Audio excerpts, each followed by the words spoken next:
welcome to Cata vlog number 9, September 2024. September's my birthday month. I had my birthday recently. The weather was a bit better than it is now, but September's considered notoriously transitional month. That's what our weather forecasters said on the radio when describing what was forthcoming a few weeks ago. I think in Britain, every month is to some extent transitional. In June, we had some really heavy, thundery showers, very unsettled weather, unpredictable, very wet weather, and quite cold at times. And the weather's become a bit like that now. So in between, we have had some summer weather. Like last week was absolutely gorgeous, probably the best week of the whole year in terms of unbroken sunshine. Although, unfortunately, I lost my mobile phone when I was hiking on the moorlands, the Arari moorlands. So that wasn't good. And despite going back, searching for it with Find My Phone, I wasn't able to find it. That's the fly in the ointment for the month so far. It's had some good moments as well.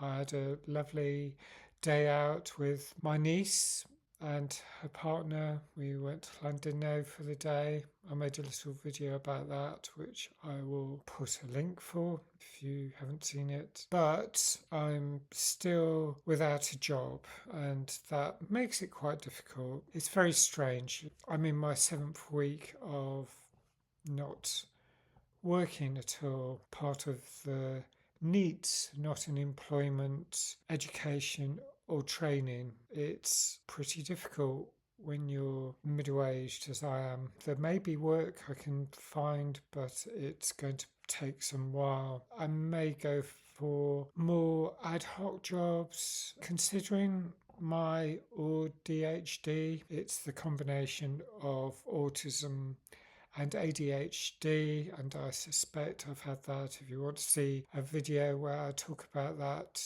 I'll post a link to my very first Cata vlog in January, almost 8 months ago now. I was listening to a podcast by Katie Breathwick and Sam Pittis. I've known for a long time that I'm probably on the autism spectrum, ASD. I don't know actually what the D stands for. I hope it's not disorder. The holistic world, that's the neurotypical world, does always think of everyone else as disordered, I guess. And it's the same if you're queer, you're not part of the heteronormative mainstream. There's a lot of that going on in the world, so it probably is autistic spectrum disorder, and I'll look it up later. At the moment, I'm in a different location. I'm up in beautiful North Wales, fresh air, and even on cloudy days like today. And today's been a bit of a mixed bag. It's actually, there has been some sunshine some of the time, so it hasn't all been completely gloomy as it looks like just now. It's definitely not as good as it was last week, and it was warmer last week as well. It's been an amazing tonic and really good because I've kind of needed a holiday, and I was wondering, is this a holiday when you're not working? Do you actually count it as a holiday? I think I do. Weekends seem to blur with weekdays a lot more, but time off away from London, this feels a bit different, and it feels like I've had a chance to get more rest, get more sleep. I still find it difficult to sleep. I managed 7 hours 47 minutes last night, and that was amazing. 7 hours 30, that's my target, and that's a win. Been looking back over the last year on my Fitbit, and I get 1 or 2 a month at best. I don't know whether to call it neurodivergence. I've read some people saying that's not a helpful term. Oh, gosh, I've been reading so much threads, and I've been getting confused because people object to just about everything, and yet everything needs labels. We are human beings, and we do we do label things. I talked about Trans Pride last month, the 27th of July. This month is Bi Visibility Month, September. I'm demi-ace. I think I'm demi-trans as well, as in I'm midway between full-on binary trans and non-binary. We have a binary society, and yet people don't fit into binary. So all the people would say, oh, there's only two categories. There isn't. This isn't even straightforward when it comes to chromosomes. There's many variations. There are many intersex characteristics that people are born with. But when it comes to the spectrum of gender identity, there's even more complications, and there are people who simply don't feel completely masculine or completely feminine, completely male, completely female. And that is what the non-binary spectrum is about. I feel that I do fall on the binary, and yet I have a lot of sympathy for non-binary. I have my pronouns. I suppose I don't mind if people say they, them instead. Most of the time, I take it as an indication that I'm not perhaps as binary that particular day. One example is when I was searching for my iPhone up in the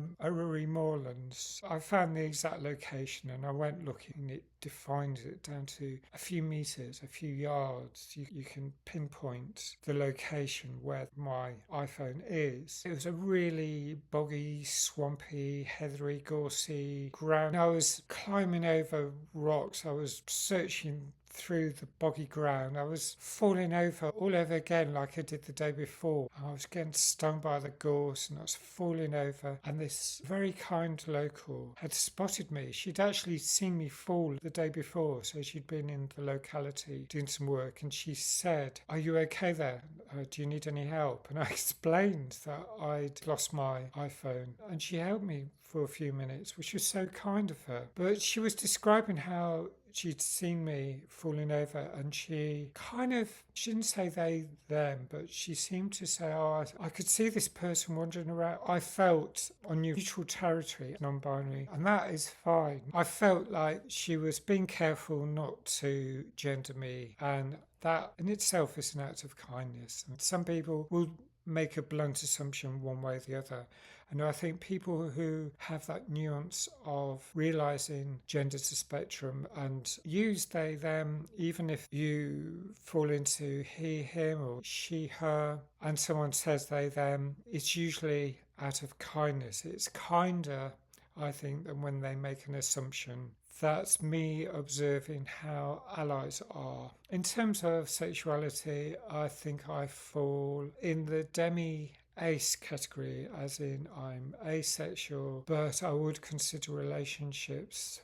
But one of the certainties I would have now is want to be certain that the other person actually loved me as much as I loved them, and it was reciprocal. And that really matters. One other thing about celebrating pan and bisexual, that's a wonderful, glorious spectrum, accepting people. This is also the queer community, accepting bi people who happen to be going out with someone who presents almost heterosexual and they aren't heterosexual, or maybe one of the member of the couple is heterosexual but the other isn't. There's that as well. Oh gosh, I'm going to get tired up in all sorts of knots about subjects that I only know a little bit about. James O'Brien covered polyamory for an hour and talked about queer sexuality matters on his show on the 9th of September. I'm still exploring. I'm finding a wealth of information through other people on threads. I just want to also highlight other people who I think are wonderful, doing brilliant things. Now, I've mentioned Collide Press before, also doing wonderful things on YouTube. The latest person I've got to know, she covers walks in London like I do. I've done lots of time-lapsey films, as you may know if you've seen my early back catalogue. And she was talking about woods in London. London is a forest. Welcome to the London Forest. I think that's it. I've got to wrap up now. Thanks for watching if you've got this far. Thanks if you subscribe. Really appreciate it. Bye.